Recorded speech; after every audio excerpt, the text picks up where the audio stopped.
Promotion தடைகள், increment தடைகள், கௌரவ தடைகள் எல்லாம் நீங்கும். மேலதிகாரிகளால் பெரிய சந்தோஷத்தை பெறக்கூடிய ராசிக்காரர்கள் கடகராசிக்காரர்கள். தொழில் அபிவிருத்தி எல்லாம் ஏற்படும்.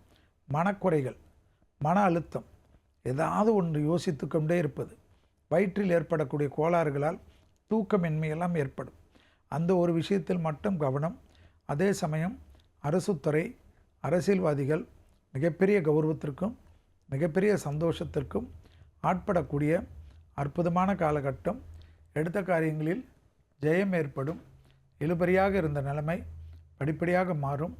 தனிப்பட்ட அரசியல்வாதிகள், அரசாங்கத் துறையில் இருப்பவர்களுக்கு ஏர்முகங்கள் ரொம்ப நாட்களுக்கு பிறகு கிடைக்கப்பெறக்கூடிய காலகட்டம். அதேபோல் எல்லா விதத்திலும் ஏற்றம் பெறுவதற்கு முருகரை சரணாகதி அடைவது நிம்மதியும் சந்தோஷத்தையும். சுப்பிரமணிய புஜங்கம் என்ற ஒரு பாடல் இருக்கும்.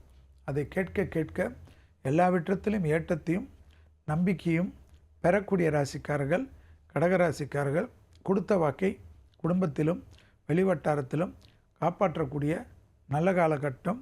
கண்டிப்பாக தொழில், உத்தியோகம், வியாபாரம், படிப்பு சம்பந்தப்பட்டத்தில் ஒரு நல்ல நிகழ்வு ஏற்படும்.